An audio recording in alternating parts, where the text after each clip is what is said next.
안녕하십니까. 네. 구단 문서 매년 2월달 각 10개 구단의 자료를 낱낱이 사사치 분석하고 전 시즌에 대한 리뷰와 돌아올 시즌에 대한 프리뷰를 올해도 열심히 준비했으니까 여러분들께서 다 보시고 그리고 올 시즌 결과까지 보시고 평가하시면 될 것 같습니다. 지금서부터 순서에 입각해서 키움 히어로즈의 24시즌 리뷰를 시작을 하겠습니다. 24시즌에 이렇게 감독 코칭 스텝이 결정이 됐습니다. 그리고 선수단 변화입니다. 최주환 선수가 24시즌을 앞두고 입단이 됐죠. 그리고 LG 트윈스 소속이었던 오석주 선수가 2차 드래프트로 영입이 됐고 SSG의 조성훈 선수도 영입이 됐습니다. 그 다음에 이적을 2차 드래프트로 간 선수가 옆구리 양현 선수 그리고 전병우 선수가 삼성으로 2명 모두 이적을 해서 갔죠. 그 다음 이정우 선수가 24시즌을 앞두고 샌프란으로 이적을 했습니다. 결론부터 말씀드리면 이정우 선수는 가자마자 리드오프와 중견수 주전이 됐습니다만 어깨 부상을 당하면서 시즌 아웃이 됐죠. 올 시즌에 어떻게 본격적인 시즌이 되느냐 그걸 이제 보시면 되고요. 그 다음 임창민 선수가 이적을 했습니다. 삼성으로. 조상우 선수와 좌완 김성민 선수가 전역을 해서 들어왔습니다. 그리고 외야는 변상권 선수가. 자, 그러면 2024 시즌을 앞두고 꽤 전력이 보강이 된 키움이었습니다. 자, 그리고 안우진 선수, 좌완 이승호 선수, 송정인 김성진 선수가 입대를 했죠. 그리고 야수 중에는 1라운더 박주홍, 포수 김리한 선수가. 2024 시즌 신인 드래프트 가장 큰 이슈는 키움이었습니다. 왜냐하면 LG랑 최원태 선수 트레이드 때 1라운드 지명권을 갖고 갔죠. 그래서 키움이 LG의 1라운더 순서를 가져가서 뽑은 1라운더가 누구였죠? 전준표 선수입니다. 자, 그 다음 LG와 트레이드 당시에 얻은 1차 8라운드 지명권 그리고 또 있었죠. 주요상 트레이드로 얻은 2차 6라운드 지명권 또 있었죠. 김태훈 트레이드 당시 얻은 3차 4라운드 지명권 이게 다 트레이드로 얻은 지명권들이고 그래서 이재상 선수를 또 추가로 뽑아갔습니다. 그런데 놀라운 건 저 이재상 선수가 개막전 엔트리에 들어가서 주전 유격수를 뛰었습니다. 그리고 잘하다가 부상으로 빠지게 됐죠. 즉 키움은 전준표 선수라든지 이재상 선수라든지 24시즌에 신인 드래프트로 뽑은 선수들을 개막서부터 다 뛰게 했습니다. 이때 헤이수스가 이렇게 들어왔습니다. 투구 폼을 보시면 중남미 투수들이 상체 위주로 공을 많이 던지는데 이 친구는 그래도 상체가 포수 쪽으로 많이 넘어가는 유형이다. 우타자 상대 체인지업이 꽤 구종 가치가 있어 보인다. 국내 리그에서 선발로 본다면 좌완으로는 꽤 빠른 평속을 보여줄 것이다. 이 친구는 요키시보다 구위가 더 좋아 보인다. 제구가 어떨지는 지켜봐야지. 그런데 기본적인 투구는 충분히 보여줄 수 있을 것으로 예상한다. 라고 헤이수스에 대해서 설명을 했습니다. 쓸데없이 너무 잘 던져서 키움에서는 대성공을 거뒀고 그 대성공 덕분에 키움에서 몸값을 맞추기가 어려우니까 결국은 계약을 하지 않았고 풀어줬죠. 네 인생 이제 네가 알아서 살아. 그랬더니 KT에서 땡큐? 안 데려가면 이상한 거죠. 이제 지금서부터가 제가 24시즌을 키움을 예상해 놓은 겁니다. 요키시와 안우진의 빈자리를 어떻게 누가 책임질 건데 선발 파트에서. 그 다음에 최원태를 대신할 국내 옵션은 선발진에서 누군데. 세 번째, 새롭게 국내 선발 옵션의 얼굴이 대대적으로 바뀔 거다. 일단 표면적으로는 23시즌에 비해서 선발진이 약화될 거야. 그러면서 후라도의 역할이 정말 중요할 것이다. 왜? 후라도는 재계약에 대한 건 당연했는데 안우진은 군대, 요키시는 재계약 불발. 그래서 후라도가 1선발로 자리를 잡아주고 그 이후에 새롭게 들어오는 헤이수스가 원투펀치 역할을 해주면 그래야 나머지 선수들이 뭐라도 한번 해볼 거 아니겠느냐. 그렇기 때문에 일단 1선발 후라도가 정말 중요한 역할을 할 것이다. 그러면서 24시즌의 후라도는 180이닝을 넘겼기 때문에 24시즌도 그 정도의 모습을 기대해야 되고 적어도 13승 2승의 기대 승수를 책임져야 됩니다. 그러면 이렇게 제가 얘기를 해놨기 때문에 24시즌을 보신 분들은 결과를 아시니까 매치해 보시면 되죠. 자, 그 다음 23시즌보다 훨씬 발전된 장재영을 기대한다. 그런데 이건 투수로서의 장재영에 대한 얘기였죠. 저는 안우진의 대안을 장재영이 해줘야 된다고 생각을 했고 그리고 실제로 23시즌에 장재영은 선발로 키움에서 17경기 로테이션을 돌았습니다. 24시즌은 훨씬 더 많은 경기를 책임져야 된다. 훨씬 더 발전되라 그랬더니 다른 데 가서 발전하고 있어요. 넘어갑니다. 23시즌 후반기의 키움은 다른 팀들에 비해서 우천 취소 경기가 현격하게 작았기 때문에 거의 뭐 4일에 한 번, 5일에 한 번 이런 식으로 게임이 있었습니다. 그래서 마지막에 23시즌 후반기에는 딱 2명으로 선발을 돌았습니다. 그게 누구누구였느냐? 후라도, 김성기였습니다. 그래서 제가 23시즌 후반에 원투펀치 역할을 했던 김선기라고 써놓으면서 24시즌에는 안우진이 군대를 갔기 때문에 후라도와 헤이수스 그리고 김선기가 선발에 일단은 한 축으로 돌 것이다 라고 생각을 했습니다. 그래서 저는 23시즌 프리뷰에서도 김선기를 로테이션 피처 즉 선발이라고 계속 주장을 했었고 23시즌 후반에는 결국은 레귤러로 로테이션을 돌기 시작했습니다. 그래서 김성기한테는 24시즌이 더없이 훌륭한 기회다. 왜? 일단 국내 선발진 픽스가 아무것도 안 돼 있으니까. 그래서 큰 변수가 없다면 24시즌 초반 김성기는 로테이션에 합류할 것이다. 김동규 역시 분명히 기회를 받을 가능성이 높습니다. 김동규 선수가 누구냐 하면은요. 이 친구가 바로 최원태 선수의 트레이드 대상이었죠. 그래서 투수는 김동규, 타자는 이주형, 거기에 플러스 알파가 LG 트윈스의 1라운드 지명권, 그게 전준표 선수였습니다. 이명종, 이 친구는 저한테는 어떤 이미지냐 하면 밑도 끝도 없이 깡다구가 센 친구예요. 어떻게 저구위로 불펜에서 저렇게 씩씩하게 던져대지? 직구가 136, 137이에요. 근데 왼손 투수면 그러려니 하겠어요. 근데 오른손 투수거든요. 근데 한가운데 보고 계속 던져요. 근데 저는 왜 제가 이 친구를 차라리 그럴 거면 선발로 어떻게 했느냐라고 했냐면 불펜에서 136, 137로 막 던지다가 중요한 순간에 두드러 맞으면 그 경기는 돌이킬 수가 없잖아요. 그런데 차라리 그럴 거면 선발 가서 점수의 석점 넉점의 여유를 갖고 던지는 게 어떻겠느냐. 이런 제안을 할 수 있었던 건 선발 픽스된 선수가 없잖아요. 그래서 저는 조영건 선수도 선발로 테스트를 해봐야 된다. 이 친구는 결정적으로 선발로 뛸 수 있는 다양한 구종을 갖고 있습니다. 그리고 또 20시즌에 4경기 정도 선발 등판 경험이 있었죠. 그렇기 때문에 저는 2024 시즌 키움의 현실로 보면 충분히 선발 도전해볼 만한 가치가 있다라는 생각을 했고요. 정찬원 선수는 굉장히 조심스럽다. 그 당시에 정찬원 선수가 4월 달에 오는 것을 기대해본다라고 했는데 저는 아니다. 허리 수술을 한 번 한 것도 아니라 벌써 3번 했기 때문에 던질 때는 참고 던져요. 근데 문제는 던지고 나서 그 통증이 다시 어느 정도 제어가 될 때까지는 어마무시한 시간이 걸린다고 합니다. 그래서 11턴이라는 새로운 방식을 LG 있을 때 시작했던 게 정찬원 선수의 그 회복 기간 때문에 그랬던 거죠. 근데 정찬원 선수는 선발 로테이션을 레귤러로 돌 수 있는 선수가 절대 아니라는 거. 그래서 조심스럽다라는 얘기를 해놨습니다. 자, 그 다음 김동혁. 이 친구는 페스트볼 체인지업 투피치입니다. 그런데 재밌는 건 제가 이 친구도 선발 후보군에 넣어놨던 이유는 뭐냐 하면 이 친구가 23시즌에도 놀랍게도 2경기에 선발로 나왔었습니다. 그럼 이 얘기는 뭐냐 하면 냉정하게 23시즌에도 그랬고 24시즌에도 웬만한 선수는 선발로 기용되는 경우의 수가 상당히 많을 것이다 라는 걸 짐작해 보실 수 있을 겁니다. 보통 다른 팀들을 보시면 이렇게 선발 후보군이 많이 언급되지 않습니다. 냉정하게 그만큼 선발진이 역설적으로 별로 좋지 않다라는 얘기입니다. 키움이니까 가능한 시나리오입니다. 고졸 루키인 전준표, 김윤아가 전격적으로 선발 테스트를 받을 가능성이 높습니다. 그런데 심지어 김윤아는 24시즌에 키움에서 선발 등판을 무지막지하게 많이 했습니다.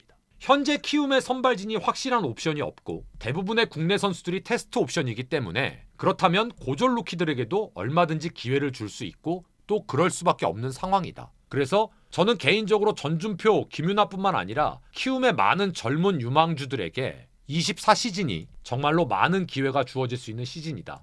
그래서 엄청난 경쟁이 펼쳐질 것이다. 그러면서 선발진을 어떻게 정리했냐면 안우진, 요키시, 후라도, 최원태까지 키움의 선발진이 굉장히 짱짱하다라고 예상을 해드리면서 제가 이 사기꾼 같은 새끼들이라는 표현까지 썼습니다. 제가 구단 분석 때 사기꾼이라는 표현을 쓰는 팀은 그 파트가 좋다는 겁니다. 그런데 1년 만에 안우진, 요키시, 최원태 여기서 얘기했던 3명이 동시에 이탈을 해버렸습니다. 그렇기 때문에 당연히 외국인 선수인 후라도와 헤이수스는 변함없이 최상급의 퍼포먼스를 보여줘야 되고 그렇지 않으면 국내 옵션 3명 모두 풀타임 경험이 없는 선수가 들어갈 거기 때문에 24시즌은 재앙이 될 수도 있다. 선발 투수를 한꺼번에 시즌에서 3명을 만드는 건 이건 거의 불가능한 일이다. 아마 24시즌 키움 선발진은 근래 시즌 들어 가장 힘든 시즌이 될 거야. 단 김성기는 꽤 좋은 모습을 보여줘야 되고 그렇게 기대를 하겠다. 당연히 그래서 24시즌 키움 선발진의 키플레이어는 장재영이고 이 친구가 어떻게 던지느냐에 따라서 키움 선발진의 24시즌이 많이 좌우될 겁니다.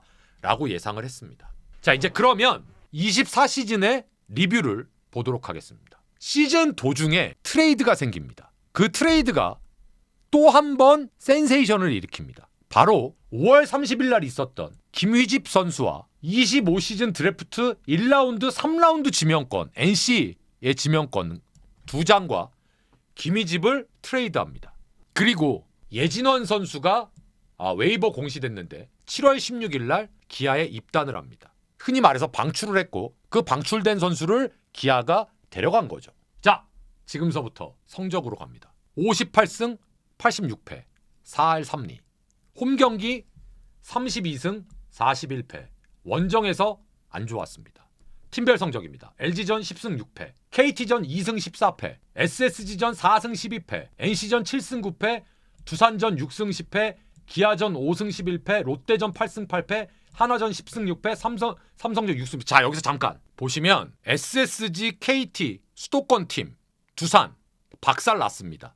근데 어이 줄무늬, 내가 구단 분석할 때마다 늘 참 그래 내가 넘어갈게. 자, 타격 관련 지표입니다. 팀 타율, 득점권 타율, 출루율, 장타율, 홈런, 타점 전부 다 하위권입니다. 바빕도 하위권, 타격 WAR도 꼴찌, 팀 OPS도 꼴찌. 2024 시즌 키움은요, 막대기질을 송성문 혼자 했어요. 근데 그럴 수밖에 없었던 게 시즌 초반에 좋았던 도슨이 부상으로 빠지면서 그럴 수밖에 없었습니다. 도슨이 있었으면 조금 더 달라졌을 거예요. 팀 평자 9위. 그런데 재밌는 건 여긴 좀 이상해요. 선발이 분명히 불안할 것이다 라고 우리가 예상을 했고 분명히 딱 떠오르는 선발이 없는데 퀄스가 리그에서 2위였습니다. 57회. 그 다음에 선발 평자가 4위입니다. 불펜 평자는 꼴찌인데. 그렇죠. 후라도죠. 후라도의 역할이 정말 중요하다. 180이닝을 넘겨야 되고 13승 이상을 해야 된다. 이걸 해준 거예요. 진짜 대단한 친구예요, 후라도. 그리고 삼성 갔죠. 재밌는 건 자기는 원래 파란색을 좋아했다. 그럼 또 키움 팬들이 서운하잖아. 그럼 말을 또 왜 그렇게 해? 어이, 후라도. 그럴 때는 이렇게 얘기하는 거야. 내가 원래는 우리 파나마에 있을 때는 because 굉장히 나 버건디인데 내가 이쪽에 와서 올해서부터 파란색이 자꾸 좋아지기 시작했어. 나 이거 진심이야? 리얼리야? 이렇게 얘기를 했었어야지. 자, 지금서부터는 월별 이슈입니다. 개막하고 3, 4월. 좋았어요. 키움이 4월 달까지 14승 16패 5할에서 마이너스 2였어요. 초반에 7연승하고. 더욱 무서웠던 건 개막전 엔트리에 24시즌 루키가 6명이 포함됐습니다. 6명. 그리고 가장 제가 안타깝고 어이없었던 게 뭐냐 하면 작년에 주전 포수가 김건희 선수였죠. 그런데 시즌 처음서부터 아니었어요. 김동원 선수였어요. 김동원 선수가 너무너무 잘하고 진짜 전도 유망했던 포수가 개막전서부터 잘 나가다가 갑자기 부상을 당하면서 어떻게? 그러면서 투포수 이도류를 꿈꿨던 김건희를 안 친 거예요. 근데 걔가 그렇게 또 대박이 터진 거예요. 자, 그 다음 이때 센세이션이 하영민 선수였습니다. 무려 3111일 만에 3월 말일 날 선발승을 합니다. 그리고 그때서부터 하영민이 에이스 모드가 발동이 된 겁니다. 그 다음 시즌 초반에 이주영, 도슨, 김혜성, 송성문 이 4명이 1, 2, 3, 4번이 리그 최강의 타격을 터뜨리면서 난리를 칩니다. 그리고 4월 16일은 시즌 2위까지 진격합니다. 그런데 여기서 또 루키 이지상이 손가락 골절로 이탈을 합니다. 그리고 잘 나가다가 4월 중순서부터 이주영이요, 김혜성이요, 이영종이 부상을 당합니다. 그러면 이주영과 김혜성, 이재상 이 3명이 부상을 당해버리니까 아까 여기 보시면 이주영, 도슨, 김혜성, 송성문 4명이 난리를 쳤다면서요. 근데 여기에서 이주영 부상, 김혜성 부상, 주전 유격수 부상, 거기에 주전 포수 부상. 그러면 다른 팀이면 시즌 접어요. 그래서 그런지 그 이후에 기아전 수입해, 삼성전 수입해하면서 7연패를 합니다. 근데 4월 달에 생각보다 후라도, 헤이수스, 하영민 이 3명이 너무 잘 던지니까 생각외로 선발이 버티는 거예요. 그리고 김성기까지 불펜지는 주승우가 난리를 칩니다. 그리고 좌완 김성민 복귀.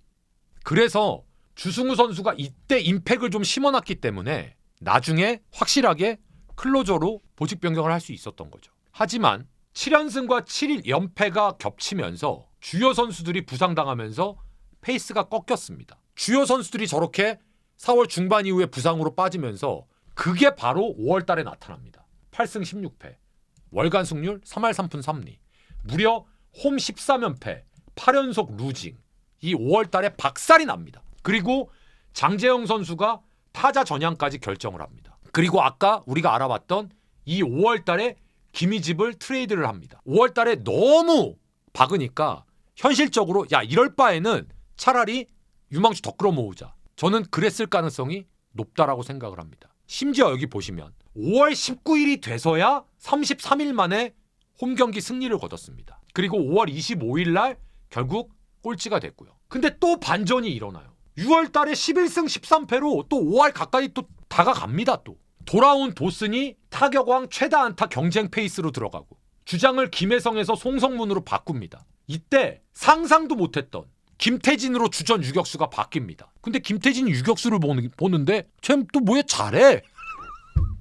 그리고 불펜진이 부진했는데요. 김재웅이 입대를 했죠. 시즌 도중에. 그리고 너무 잘 던져서 계속 나왔던 주승우, 김성민이 계속 나옵니다. 그러다가 결국은 페이스가 좀 꺾입니다. 그리고 6월 15일 날 두산전을 지는데 두산전 9연패입니다. 시즌. 개막하고 나서. 그래서 저 때까지 주승우가 시즌 초반에 클로저를 하다가 조상으로 교체가 됩니다. 하지만 5월 달에 비해서 6월 달에 다시 밸런스가 살아납니다. 그리고 7월로 갑니다. 올스타 브레이크 직전까지 10경기에서 7승 3패 미쳐 날뜁니다. 그런데 그 이후에 6연패. 그리고 조상우, 장재영, 임병욱 부상. 그리고 결정적으로 7월 말일 날 도슨이 부상으로 이탈하게 되면서 결국 아예 빠이빠이가 되죠. 그 다음 7월 18일 날 7회 말까지 KT전 8대 0으로 앞서다가 8회 초 9회 초에 동점을 허용하고 연장 가서 집니다. 배정대가 말로 홈런을 치죠. 투아웃 말루에서 좌중간으로 말로 홈런을 쳐요. 저도 아직도 기억하잖아요. 우리 팀이 아닌데도. 그 정도로 임팩트 있는 경기였습니다. 근데 그 경기가 너무 컸어요. 그리고 8월 달에도 나름 버텼어요. 11승 14패로. 그리고 도슨이 시즌 아웃 판정을 당합니다. 그리고 송성문은 계속 미쳐 날뜁니다. 도슨 대신에 외국인 타자가 왔나요? 넙! 변상권이 왔죠. 그리고 루키 김윤아가 계속 선발을 돕니다. 그리고 8월 13일 날 조성우가 복귀했었다가 다시 말소가 됩니다. 그리고 결국 시즌 마지막 9월 10월에 무너집니다. 근데 재밌는 건 24시즌에 그렇게 잘 던졌던 후라도가 기아전 5번 등판해서 한 번도 승리가 없습니다. 그러다가 9월 15일 날 후라도가 기아전 첫 승을 합니다. 그리고 9월 27일 날 KT전 패배로 연속 최하위. 그러니까 제가 너무 키움을 좋게 포장하는 게 아니에요. 과연 다른 팀이었으면 이렇게 주력 선수들이 야수들이 부상 나가 자빠지는데 과연 이 정도의 승률을 올릴 수 있었을까? 안 됐을걸요 아마. 저는 키움만이 가지고 있는 뭔가가 저는 있는 팀이라고 생각을 하거든요. 그래서 저는 리스펙입니다. 키움을. 자 다음 투수편으로 갑니다.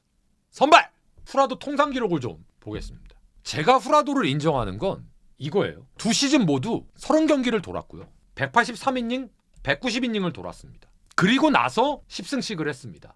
자 그런데 중요한 건 이 친구가 키움이 아니었다면 2년 동안 10승 11승에 그치지 않았을 것이다 라고 저는 생각을 합니다. 로테이션 소화와 함께 퀄리티까지 보장이 돼야 에이스라는 그리고 원투펀치라는 명명을 할 수가 있는데 이 친구는 그걸 해냈습니다. 자 후라도의 디테일입니다. 이 친구가 피안타율이 다 이래요. 진짜 좋습니다. 물론 WHIP가 1점대 극초반이지만 이 정도의 제어력이면 상관없어요. 본인이 제어가 되니까. 후라도 정도 던지는 2년 동안 던진 투수는 몸값을 많이 올려줘야 되는데 키움은 그거를 컨트롤할 수가 없는 영역인 거죠. 그렇기 때문에 후라도도 헤이수스도 보내고 다시 세팅을 하는 겁니다. 다음 헤이수스도 30경기를 돌았습니다. 평자가 3.68인데 이닝이 171이닝이에요. 이거 보시면 헤이수스가 전반기에 비해서 후반기에 조금 어려움을 겪었죠. 전반기는 어마무시했는데 근데 부상이 한번 큰 건 아니지만 밸런스가 한번 깨진 적이 한번 있었어요. 그러다 보니까 후반기에는 조금 기록들이 하얀 그래프를 그렸습니다. 그런데 저는 이 친구가 좌완인데 후라도보다 평속이 더 빨라요. 그리고 구종도 투심, 포심, 커터, 커브, 슬라이더, 체인지업을 다 갖고 있습니다. 그러면 보세요. 헤이수스가 계약이 안 될 거라고 솔직히 생각하지 못했어요. 왜냐하면 키움은 전통적으로 리그 에이스 좌완 그 투수를 항상 보유하고 있었습니다. 베네켄 그리고 요키시 이 선수들을 계속해서 계약 갱신했잖아요. 그래서 저는 후라도는 안 잡는 거 오케이인데 헤이수스는 잡을 거라고 생각을 했어요. 야, 근데 헤이수스까지 안 잡는 거예요. 그래서 사실은 좀 놀랬습니다. 2024-3 시즌보다 훨씬 발전된 장재영을 기대한다 라고 했는데 훨씬 발전된 타자로 변신을 했습니다. 이렇게 좋은 달란트를 갖고 있는 선수가 투수를 포기한 게 저는 아쉽습니다. 그런데 한편으로 본인과 구단은 얼마나 고민을 했을까요? 특히 본인은 인생이 달린 건데. 야구 팬으로서 장재영 선수의 피칭을 보지 못한다라는 건 아쉽지만 누가 뭐래도 본인의 인생입니다. 그리고 아직도 나이가 어리기 때문에 또 어떻게 될지 모르죠. 그다음 사실 김성기 선수가 저는 제 기대만큼은 보여주질 못했습니다. 근데 재밌는 건 어라? 승패를 보면 커리어 하이예요. 김성기한테는 24시즌이 더없이 훌륭한 기회다. 이거 프리뷰였잖아요. 국내 선발진 자체가 새로 판을 짜야 되기 때문에 아마 큰 변수가 없으면 시즌 초반에 로테이션 돌 거야. 그러면 분명히 야 발전한 거 맞잖아. 6승 4패. 근데 뭐가 좀 이상하죠. 야 게임 수가 42경기예요. 그 얘기는 뭐야? 전부 다 선발로 나온 게 아니에요. 제 예상대로 개막하고 나서는 선발로 나왔어요. 로테이션 쫙 돌았습니다. 근데 4월 19일까지가 마지막이에요. 제가 이럴 때마다 소름 돋는 거예요. 기분 진짜 째지는 겁니다. 째지는 거. 재수없겠지만 자랑 좀 하겠습니다. 모르긴 몰라도 큰 변수가 없다면 시즌 초반 정상적인 로테이션 합류할 거다. 딱 시즌 초반까지야. 딱 시즌 초반. 그리고 쭉 불펜. 그리고 7월 달에 한번 선발 한번 나오고요. 김동규한테는 생각보다 기회가 많지 않았습니다. 놀랍게도 김동규는 2024 시즌에 딱 2번 등판했습니다. 그것도 구원으로. 저는 이 부분이 중요하다고 생각합니다. 선발이냐 불펜이냐는 솔직히 이 어린 친구한테 두 번째 문제인 것 같아요. 뭐가 중요하냐 하면 키움 히어로즈는 본인의 노력 여하에 따라서 그게 야수던 투수던 충분히 기회를 받는 팀이고 또 워낙 24 시즌 키움 불펜이 왔다 갔다 하는 옵션들도 많았고 변수도 많았던 팀이라 만약에 본인이 조금만 준비가 됐다면 더 많은 기회를 받았었을 텐데 2번밖에 못 나왔다라는 건 준비가 덜 됐다라고 저는 생각을 합니다. 그다음 아까 키움이기 때문에 선발로 제가 예상하는 거지 다른 팀이었으면 절대 예상할 수 없었다고 했던 이명종. 이 친구도 구원으로 10경기에 나온 게 전부입니다. 자, 그런데 이걸 보시면 이 친구가 23시즌에는 무려 45경기나 나왔어요. 구원으로. 근데 24시즌에는 오히려 10경기로 확 줄었습니다.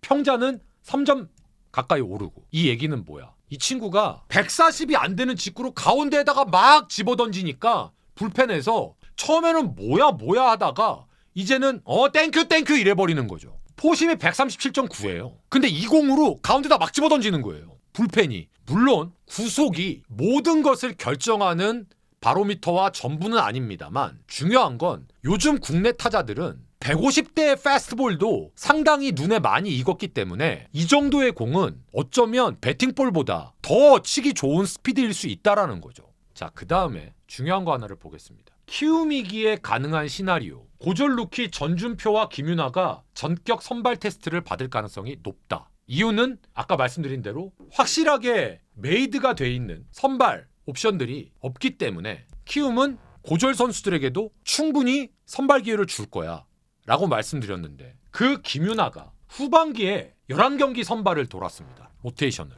전반기에는 한 경기 돌았고 그런데 기록으로 보면 1승 6패예요. 물론 평자도 5점대고 WHIP도 1.56이에요. 그리고 제가 주목하는 건 이겁니다. 이 친구가 포심하고요. 커터, 슬라이더, 포크를 던져요. 물론 커브도 던지지만 제가 주목하는 건 뭐냐 하면 이 어린 친구가 선발로서 던져야 되는 구종들을 아직은 완벽하지 않지만 다 보유하고 던지고 있다는 겁니다. 그리고 후반부에 11경기를 던졌는데 소화이닝이 63이닝이면 매 경기 6이닝 가까이는 소화했다라는 겁니다. 이 루키가. 그럼 우리가 뭐를 인정해줘야 되냐 하면 이겁니다. 고등학교를 졸업하고 바로 시즌을 치르는 이 고등학교 루키가 선발로 로테이션을 도는 체력이 완벽하게 준비가 안 돼 있을 텐데 그걸 6이닝 가까이를 본인 책임으로 가지고 갔다라는 건 버티는 힘도 스태미너도 갖고 있다라는 겁니다. 저는 그래서 올해 하영민 선수보다 더 기대하는 게 김윤하 선수입니다. 그 다음 전준표. 저는 전준표 선수도 분명히 기회를 받을 거다라고 말씀을 드렸는데요. 전준표 선수가 아니나 다를까 9원 11.1이닝, 선발 16.1이닝 이렇게 경험을 쌓았습니다. 2025 시즌 키움에는 하영민 선수와 정현우 선수가 있기 때문에 선발 한 자리 들어가는 게 경쟁이 치열할 거예요. 저는 정현우 선수가 선발 로테이션에 포함될 가능성이 매우 높다라고 보거든요. 문제만 없다면. 그래서 이런 젊은 친구들이 작년에 김윤하 선수까지 포함해서 얼마나 올해 모습을 보이느냐가 굉장히 궁금합니다. 그리고 아마 타팀 팬 여러분들은 이 친구는 또 뭐야 그럴 거예요. 저는 김인범 선수가 선발로 들어올 거라고는 진짜 1도 생각 못했어요. 근데 중요한 건 이게 키움 히어로즈의 지난 시즌 등판했던 투수들의 전체 기록입니다. 여기 GS 편의점이요. 주가 아주 게임 스타티드 선발 기록이야. 후라도 30, 헤이수스 30, 하영민 28, 다음이 김인범이에요. 이걸 누가 예상했냐고요. 김윤하보다 높아요. WAR 수치가. 진짜 선발이 끌고 나간 거예요. 전반기에 굉장히 잘 던졌거든요. 자 보시면 2승 5패 전반기에 승수를 쌓아줬잖아요. 10경기에서. 정말 생각하지도 못했던 김인범 선수가 이렇게 해준 겁니다. 그리고 이제 빼놓을 수 없는 최고의 24시즌 수학 하영민 선수입니다. 2014년도서부터 루키였단 말이에요. 엄청 오래됐죠. 왜 제가 깜짝 놀랐냐면 2018 시즌 마지막으로 자취를 감췄다니까요. 그래서 저는 소리 소문 없이 은퇴했는 줄 알았어요. 그랬던 하영민 선수가 작년에 선발로 이렇게 터져준 거예요. 28경기를 책임져 주면서. 이런 선수는 인간적으로 응원을 해줘야죠. 인간 승리 아닙니까? 너무 다행이고 너무 대단한 거예요. 왠지 아세요? 프라도가 10승했잖아요. 근데 이 친구 9승했잖아요. 직구 평균도 계속 유지합니다. 43.3. 우리나라 선발 투수 중에 국내 선수가 직구 평균이 143.3이면 굉장히 좋은 거예요. 그리고 여러분, 오늘의 마지막 선수입니다. 손현기 선수입니다. 누군지도 모르시죠? 그럴만해요. 이 친구 등판한 기록입니다. 6경기가 전부입니다. 그런데 제가 주목하는 건 선발로 2번 나와서 4이닝씩을 던졌습니다. 자, 그런데 포심 평균이 43이에요. 왼손잡이인데. 우리나라에서 좌완이 평균이 43이면 이건 기억해 놓으셔야 돼요. 특히 24시즌 루키입니다. 기억해 놓으십시오. 키움이 놀라운 건 23시즌 안우진, 요키시, 후라도, 최원태로 이루어진 환상의 선발진 구성에서 안우진, 최원태, 요키시가 빠진 24시즌에도 23시즌과 같은 WAR 5위를 기록했다는 점. 더욱이 장재영이 안우진급 활약은 아니더라도 어느 정도 도움을 줘야 된다고 생각했는데 아예 이 친구는 타자로 전향했다. 또한 키움이 아무리 하는 것마다 잘 되는 팀이지만 선발진 구성 운영은 24시즌 쉽지 않을 거라고 했는데 예상을 보기 좋게 깨버렸다. 하영민의 천재성이 늦었지만 폭발한 것이 신의 한 수고 너무 다행이고 잘 됐다. 암튼 선발진 WAR만 놓고 보면 키움은 두산 KT보다도 높은 순위를 기록했던 대단한 시즌이었다. 자, 어떠십니까? 2025 시즌 구단 분석 1탄 키움 편이 이렇게 또 화려하게 막을 올렸습니다. 12년째 지금 이 구단 분석 시간을 함께하고 있는데요. 올해는 또 유튜브로 함께하는 첫 시즌인데요. 제가 올해는 그래서 더 열심히 준비를 하고 더 오랫동안 최선을 다해서 준비를 했습니다. 보시는 여러분들께서 최대한 좀 이렇게 쏙쏙 들어올 수 있게끔 제가 나름대로 뭐 말씀드리는 타이밍, 그다음에 강약 조절하고 있으니까 혹시 건의사항이나 문제점이나 이런 거 있으시면 바로바로 댓글로 올려주시면 제가 해드릴 수 있는 거는 최대한 여러분들 의견을 반영해서 해드릴 테니까요. 주저 마시고 댓글로 함께 해주시고 구독! 좋아요! 50살 아저씨 기 한번 살려주시기 바라겠습니다. 오늘 여기까지 하고요. 내일은 이제 불펜 그리고 야수 쪽까지 여러분들과 함께 하도록 하겠습니다. 내일 9시에 뵙겠습니다. 고맙습니다.